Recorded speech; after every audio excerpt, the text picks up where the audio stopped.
여호와께서 너와 네 조상에게 맹세하신 대로 너를 가나안 사람의 땅에 인도하시고 그 땅을 네게 주시거든 너는 무릇 초태생과 내게 있는 생축의 초태생을 다 구별하여 여호와께 돌리라.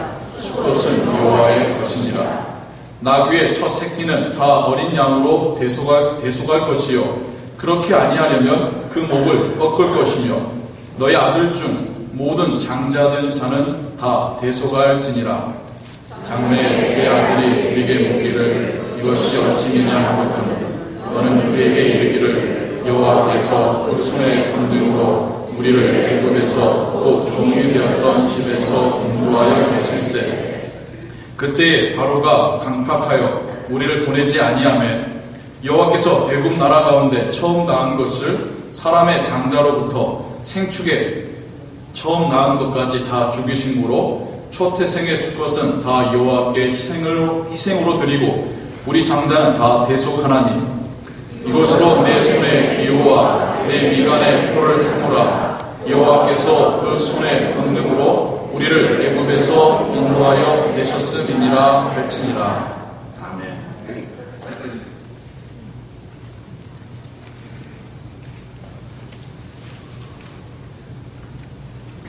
지난 한 주간 무사하셨습니까? 네.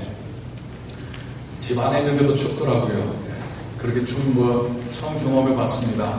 우리 보다 시카고나 뉴욕이나 캐나다의 해밀턴은 더 말할 수 없을 정도로 많이 추웠었더라고요. 그래도 우리 교우들의 가정들이 무사하신 소식을 들으니 너무 감사합니다. 2014년 우리 교회의 표가 무엇입니까? 한 명의 제자를 양육하자. 지난주에 어떤 말씀을 드렸었죠. 지난주에는 왜 해야 되는지 어떤 그 당위성에 대해서 그 이유에 대해서 우리가 함께 보았습니다. 그런데 여전히 제자를 양육한다. 쉬운 이야기는 아니죠.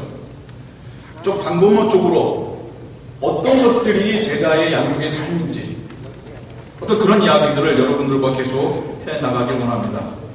먼저 제자 양육하면 드는 생각은 그 용어에서 주는 어떤 이미지는 마치 내가 선생님이 되어야 될 것 같고 선생님으로서 학생을 가르쳐야 될 것 같은 그래서 부담감으로 밀려오는 그런 이미지들을 여러분 갖게 되실 겁니다. 그러다 보니까 내 할 일은 아니겠구나 라고 생각하실 수도 있겠죠. 그래서 성경에서 말씀하고 있는 제자 양육의 그런 모습들을 여러분들과 함께 보고자 합니다. 그에 앞서서 여러분도 잘 아실 이솝우화 하나 말씀드리며 시작할까 하는데요. 바닷가에 개가 두 마리 있었습니다. 아이의 개, 덕이 아니라 크랩, 개가 두 마리가 있었습니다. 하나는 엄마 개고 또 하나는 아기 개입니다. 엄마 개가 아기 개에게 걸음마를 가르칩니다. 근데 이 개가 계속해서 옆으로만 걸어요. 똑바로 좀 걸으란 말이야. 가르치다 엄마 개가 드디어 본인이 시범을 보입니다. 그런데 자기도 옆으로 걷습니다. 물론 단순한 이야기입니다만 분명하게 하는 이야기는 있죠. 네. 부모가 할 수 없는 것은 아이도 할 수 없다. 부모를 본 대로 아이도 따라 행한다라는 것을 우리에게 이야기해 주는 이야기일 겁니다. 어떤 이야기를 나누다 보면 자기 자녀들에 대하여서 안타까워하시고 안타까움을 넘어서 불평하시고 화를 내시면서 하시는 분들도 간혹 보게 됩니다. 나는 그렇다도 너는 좀 더 낫게 살았으면 혹은 좀 내 욕심만큼 좀 더 성실하게 열심히 살았으면 좋겠는데 왜 그렇게 못하니? 그런데 잊지 말아셔야 될 것은 이솝우화에서도 말하듯이 자녀는 본대로만 합니다. 부모님이 보여주시고 부모님께서 가르쳐준 대로만 할 수밖에 없는 것이 자녀의 한계라는 것이죠. 제가 어릴 적 저희 어머니께서 유치원을 운영을 하신 적이 있었는데요. 어느 날 어머니가 하셨던 말씀 중에 참 오랫동안 기억에 남는 이야기가 있어요. 천차만별의 아이들이 있답니다. 그런데 그 아이들 중에는 하여간 다른 아이들 괴롭히고 말썽 부리고 선생님 말 안 듣는 아이가 있는데, 아니나 다를까 학부모하고 만나서 이야기를 해보면 부모님 얼굴도 좋지는 않더래요. 부모님 사이도 좋지는 않더래요. 또 어떤 아이는 항상 유치원 오면 싱글벙글 웃으며 다른 아이들하고 잘 지내고, 하여튼 그 아이 주변에는 아이들이 몰려 있어요. 아니나 다를까 부모님을 만나보면 부모님도 밝아요. 부모님들 사이도 좋더라는 겁니다. 그래서 그때 어머니가 하신 말씀이 정말 아이들은 부모님의 거울이더라. 아이를 보면 부모님이 짐작이 되더라 라고 하셨던 말씀이 기억이 납니다. 제가 뜬금없이 설교를 시작하면서 왜 이런 이야기를 하느냐고요. 하나님께서 지금 오늘 우리가 읽은 본문을 통하여 주시는 메시지가 이런 의미에서의 혹은 이런 상황에서의 메시지입니다.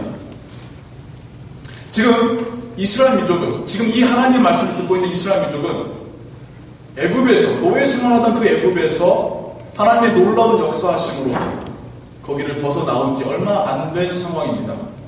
태어날 때부터 노예로 태어났으며 평생을 노예로 살던 사람들입니다. 내 소유가 없었고 또 나의 자유가 없었던 사람들입니다. 놀라운 구원의 이 역사적인 순간에 하나님께서는 이스라엘 민족에게 어찌 보면 십계명을 주시기보다도 더 먼저 주시는 이 말씀 가운데 가장 중요한 말씀을 주고 계시고 있는 것입니다. 하나님의 은혜에 감격한다라는 것, 여러분 참 그 지속 기간이 짧다라는 거 여러분 아십니까? 여러분 주님을 알게 되고 주님이 느껴지고 하늘나라가 확신이 되어져서 정말 기뻐하셨던 경험들 있으시죠? 없으시면 너무 안타까운 거고요. 있으시죠? 그럼 지금까지 그 감격 때문에 잠이 설레시고 그러십니까? 솔직히 말하자면 그건 아니잖아요. 그때 며칠이에요. 좀 지나면 그거나 머리에 남아있지만 감정은 사그러져 있습니다. 우리의 감정의 지속 기간은 짧습니다. 반대로 말하자면 이 감정이 너무 길어도 우리가 정상적인 삶을 살 수가 없어요. 하나님이 우리를 만드실 때에 이 감정이라는 요소도 얼마나 놀랍게 만드셨는지 적당하게 짧습니다.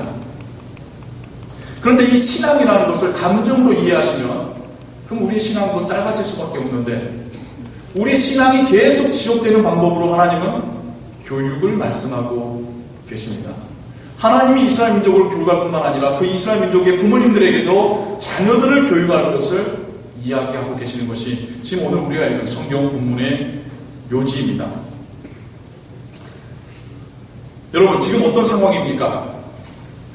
조금 전에 말씀드렸듯이 손에는 아무것도 없습니다. 뭐 애굽에서 좀 가지고 나온 건 있겠죠. 머릿속에는 I have no idea. 어떻게 살아야 될지 아무 생각이 없는 사람들입니다. 그런데 이 사람들에게 하나님께서 뭐라고 말씀하시냐면, 대뜸하시는 말씀이 너희들을 내가 약속했던 가나안 땅으로 데리고 들어갈 거야.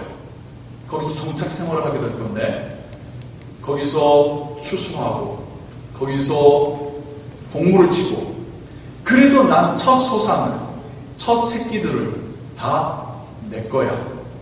나한테 바쳐야 돼. 이런 말씀을 하고 계시더라는 거예요. 여러분 한번 의미를 한번 생각해 보십시오. 정말 역사적인, 우리 한국으로 하자면 3.1절 광복운동하고 광복절, 정말 한민족이 일제의 압제에서 벗어난 그 순간에 가장 첫 번째 하나님의 천명하신 말씀이 하나님께 드리라는 것을 먼저 말씀하고 계시더라는 겁니다. 우리가 구원받아서 기쁘고 하나님 축복해 주시는 감사해서 드리는 그 의미를 넘어서 하나님은 지금 새로운 삶의 시작에 있어서 가장 중요한 이야기를 하실 때에 하나님께 드리는 것에 대하여 먼저 말씀하고 있습니다. 근데 그건 어떤 건 줄 아세요? 너무나도 소중한 겁니다. 없던 사람이 처음 생기면 그게 얼마나 더 소중합니까? 광야 생활하다가, 노예 생활하다가 이젠 정말 내 땅이 생겼습니다. 내 손으로 일구어서 누구에게 바치는 것이 아닌 내 손에 움켜진 이 첫 소산, 정말 이 그냥 귀한 이 소가 낳은 첫 새끼, 근데 내 친자식 같은 그것들을 먼저 하나님께 드리라고 하나님은 말씀하고 계십니다. 이것만이 아니에요. 너희들의 자녀도 내 거니라라고 하나님 지금 말씀하고 계십니다.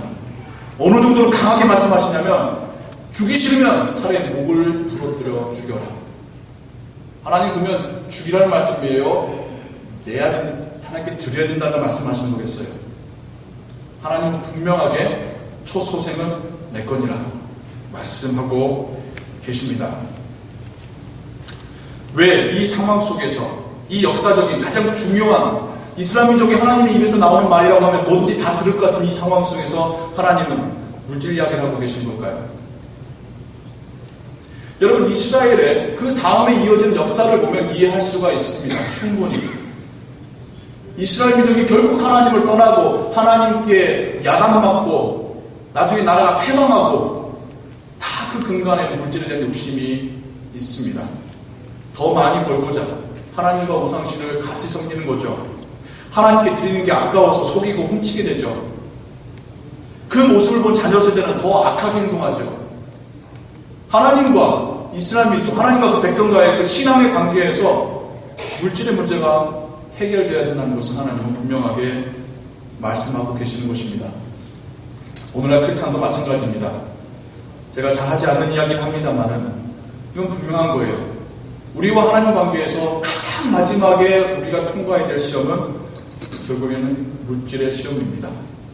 그거는요, 여러분만이 아니에요. 목사가 된 저도 마찬가지입니다. 신학생이 되고 사역을 하고 그 과정 가운데 하나님은 목회자에게도 물질에 대한 테스트를 하시더라고요. 하나님께 욕심 없이 아낌없이 이게 하나님의 소유임을 인정할 수 있는지. 그런데 오늘 우리가 읽은 본문은 거기서 끝나는 이야기는 아닙니다. 제가 하고 싶은 이야기도 거기에 있는 것은 아닙니다. 하나님은 지금 부모님들에게 직접 드리는 것을 보이면서 가르치라고 하고 있는 겁니다. 말로만이 아니라 행함으로 자녀들에게 본을 보이고 행함으로 자녀들에게 가르치라고 말씀하고 있는 것입니다.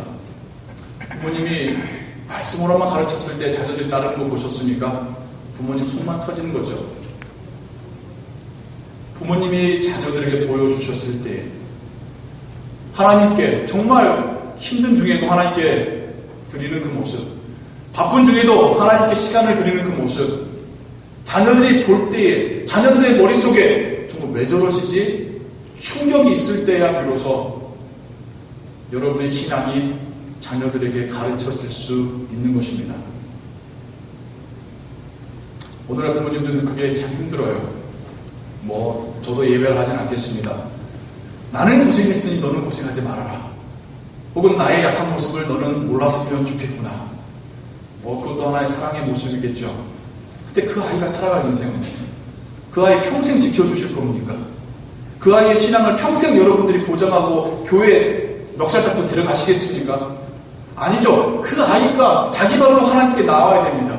그 아이가 자기 손으로 하나님께 드려야 됩니다. 그러려면 말씀만으로는 그게 그 아이의 마음에 새겨지지는 않습니다. 여러분의 삶의 모습을 보면서 아이가 충격을 받을 정도가 되어야 합니다.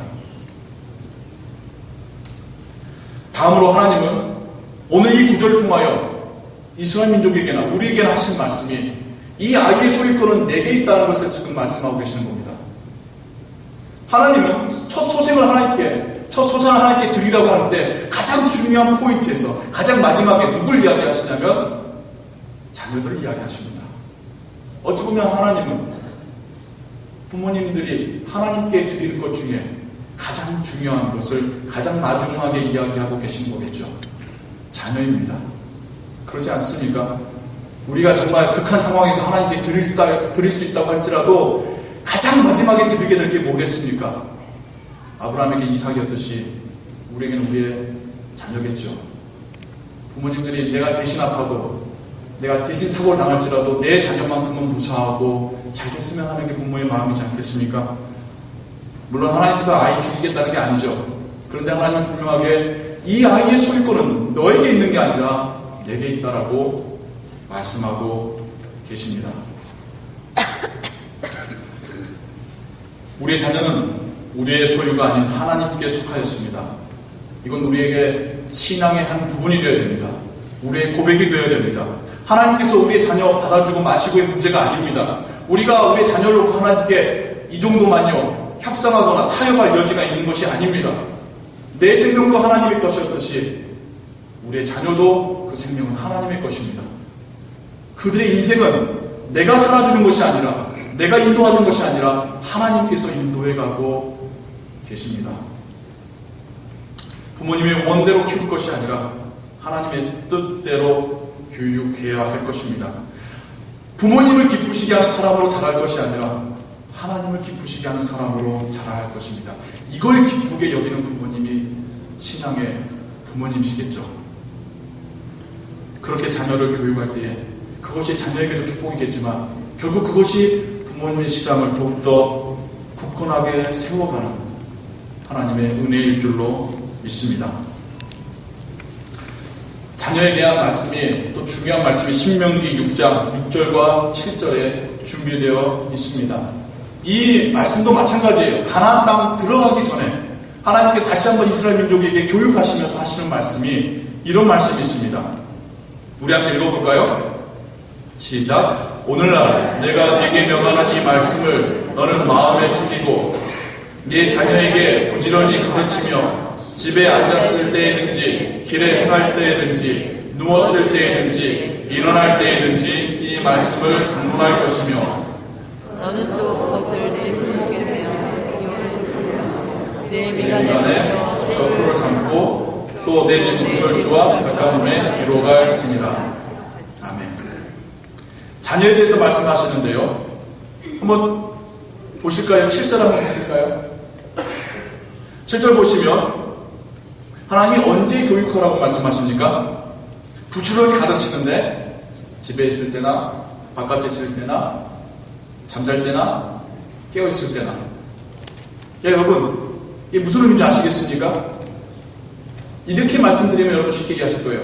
교육 안 해도 될 때는 언제인 것 같습니까? 저 4가지 범주 중에 없습니다.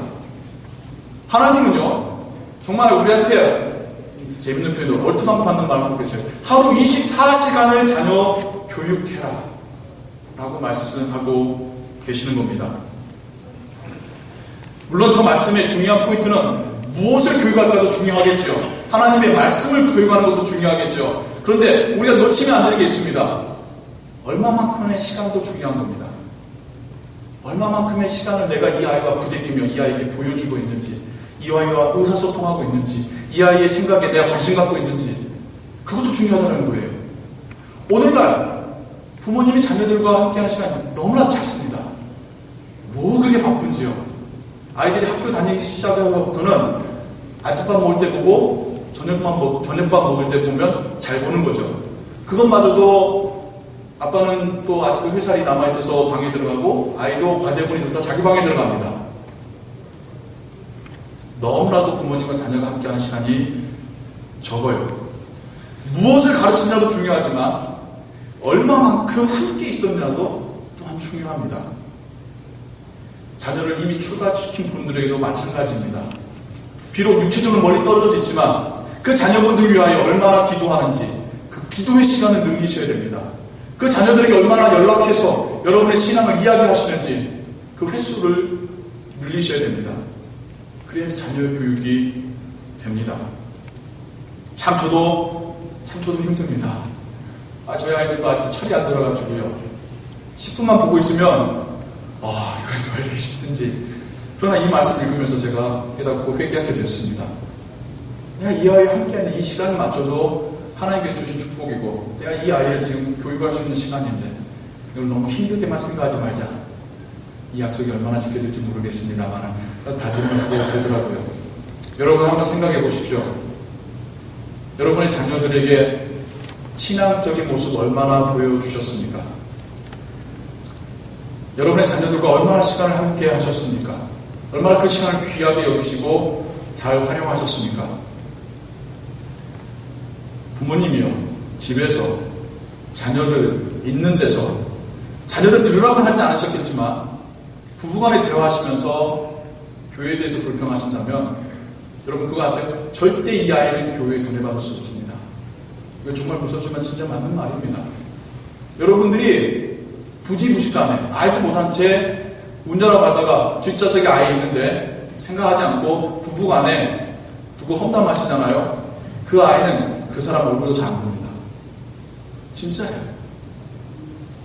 여러분은 이미 24시간 아이를 교육하고 계시는데 여러분이 지금 어떤 영향을 미치느냐는 그 아이의 인생과 그 아이의 신앙을 좌지우지하게 될 것입니다. 더불어서 아무리 바쁘셔도 힘드셔도 아이와 함께 하시는 시간, 이미 출가하셨다 하더라도, 이미 떨어져서 살고 있다 할지라도 접촉하고 연락하고 기도하는 그 시간을 여러분 늘려가시기 바랍니다. 이건 하나님의 명령입니다. 우리의 선택사항이 아닙니다. 더불어서 여러분과 함께 보고 싶은 동영상 하나를 준비했습니다.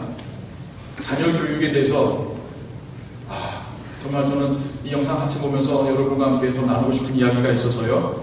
어떤 미국인 부부가 여러 명의 아이들을 입양하고 양육하는 이야기입니다. 우리 함께 보시겠습니다. My favorite quote of all time was our furnace repair man. Comes into the house, stops dead in his tracks, and says, "This looks like some kind of United Nations movie."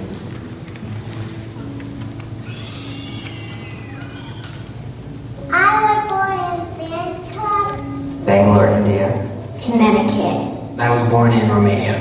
Ethiopia, which is in Africa, And China? Sharon is the gas pedal, and I am the brakes. Over and over she's saying, "I found this child who needs X and Y and Z, and all we have to do is fly over the ocean, get from here, connect the stop to here, and it'd be done." We're such victims of our culture because our culture tells us your kids have to look perfect and be in all the perfect schools, and you can't do that with a big family. But if you just concentrate on what's important, the rest will follow. People discouraged us. They thought we were going to ruin our lives by taking all these special kids, and they said, "You don't know what to do." And it's true that we had no experience and we didn't really know how to raise them, but you see what happens with unconditional love. You give a person unconditional love and they blossom.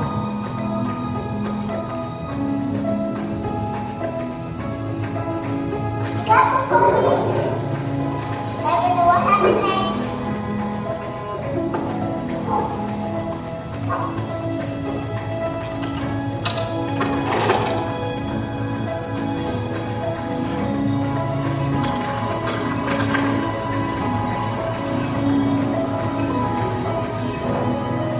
I feel like having these kids has really helped us find our life, find our meaning, find our purpose.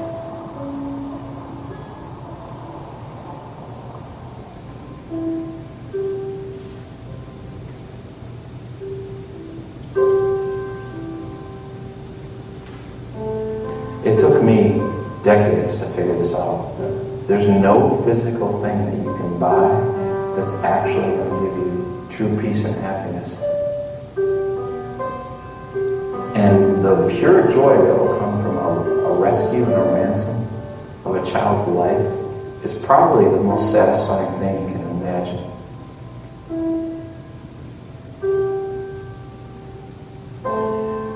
We talk about adoption. We tell them they're adopted, and we kind of tell them, you know, being born into a family, you don't even decide that. It kind of happens biologically, but when you're adopted, your parents looked out at the whole world and picked you. You think that they don't really know the gravity of them being rescued or saved. Then you'll see them in an external setting, like one of them is in front of 300 people last Friday night, and he tells people that he probably wouldn't be alive if he hadn't been adopted by his family. Those are like the goosebump moments that we go, he's given it.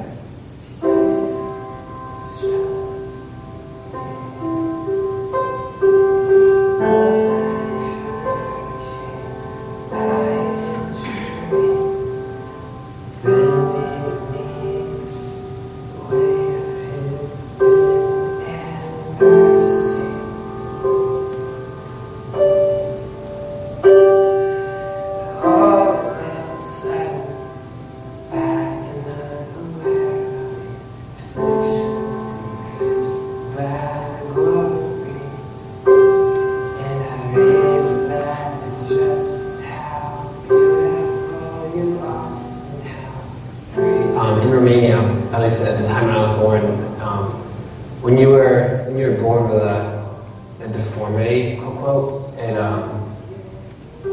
it was considered a curse by God.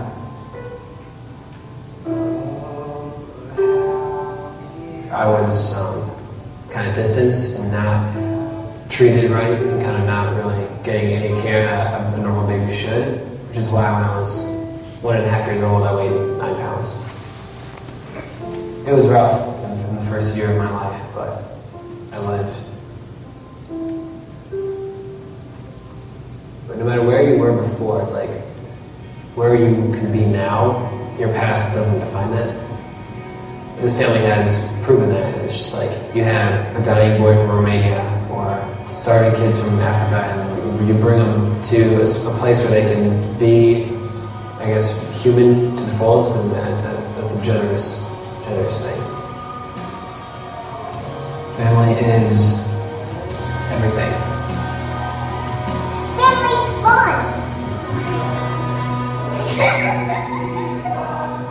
Interesting. His family is just people you can be a fool around and they'll still love you. Awesome. Should I do the daddy face? Family is something that I can count on.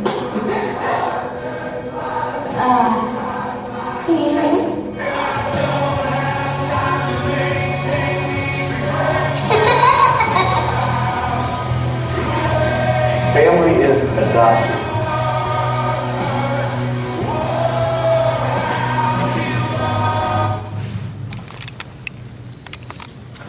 어떻게 보셨습니까? 참 감동적이지 않습니까? 저는 저거 보면서 참 저 사람이 존경스러웠습니다.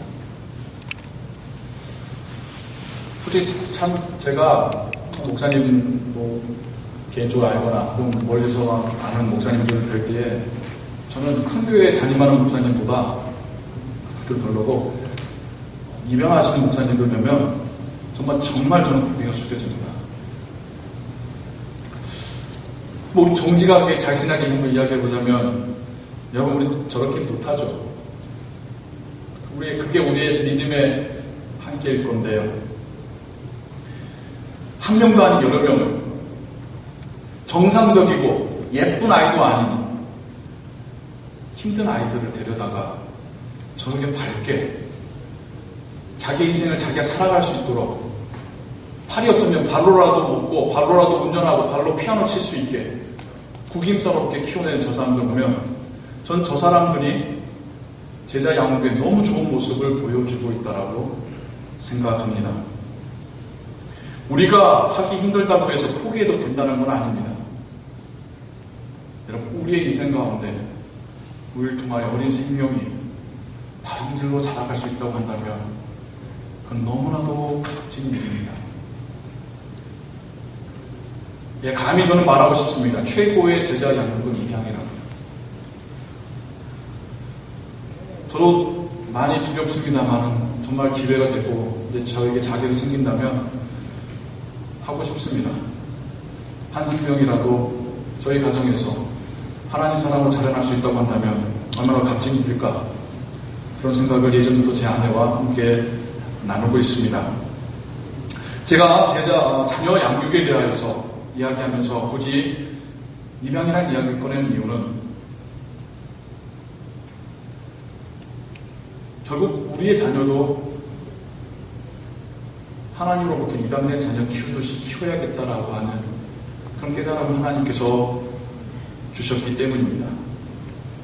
내 배 아파서 나중에 나의 노후에 나를 봉양해줄 보험으로서 아이를 보실 게 아니라 하나님의 아이입니다. 하나님의 사람입니다. 하나님의 생명입니다. 하나님께서 우리에게 입양으로 맡겨놓으셨습니다. 그렇기 때문에 우리는 이 아이를 원래의 주인이고 원래의 부모님이신 하나님의 뜻에 맞게끔 키워야 하지 않겠습니까? 내가 이 아이에게 뭘 받을 걸 생각할 것이 아니라 내가 이 아이를 잘 키워서 하나님께 드릴 생각을 해야 하지 않겠습니까? 그럴 때 우리의 자녀가 우리에게 우상이 되지 않을 것입니다. 오늘날 우리 자녀가 부모님에게 우상이 되어가고 있습니다. 아이 보면 쩔쩔매면서 아이에게 모든 것을 맞춰주고 있습니다. 심지어 자기 신앙마저도 아이 때문에 저버리고 있는 것이 오늘날의 세상입니다. 내가 이 아이를 어떻게 키워야 될지 도대체 모르면서 세상 사람들 똑같이 그냥 유명인사 만들고자 하는 부모님의 욕심으로 가득 차 있는 모습들을 볼 때에 아이가 우상이 아니고 뭐겠냐라는 이야기를 하고 싶습니다. 그러나 이 아이가 내 아이가 아니라 하나님의 아이를 내가 입양하여서 키우고 있다는 그 믿음으로 우리가 키울 때에 더 이상 이 아이는 나에게 우상이 아니라 하나님의 생명이요 내가 키워내야 될 한 명의 제자일 줄로 믿습니다. 사랑하는 성도 여러분, 제자 양육 결코 쉬운 거 아닙니다. 그러나 포기해서도 안 되는 것입니다. 막연하게 멀리 있는 사람 가르쳐주는 것부터 시작하지 마시고요. 나의 가정에 있는 그 사람부터 돌보시기 시작하십시오. 신앙으로 바라보시고 그 사람이 신앙으로 자라가기를 기도하십시오. 그럴 때 하나님의 그 은혜가 나에게나 그에게나 풍성하게 임할 줄을 믿습니다.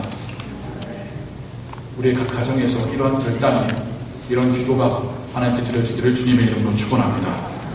기도하겠습니다.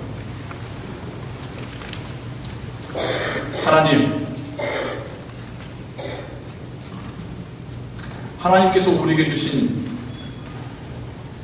이 귀한 생명도 제대로 신앙으로 양육하지 못하면서 우리가 지금 누구를 가르치겠다고 말하고 있는 것입니까? 하나님, 내 소유가 아니고 하나님의 소유였음을 아직도 인정 못하고 있는 우리의 부족한 모습을 고백합니다.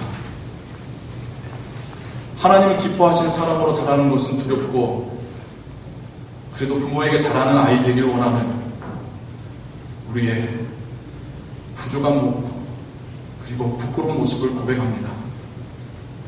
하나님께서 맡기신 하나님의 자녀를 우리가 하나님의 뜻에 합당하게 키우게 하여 주옵소서.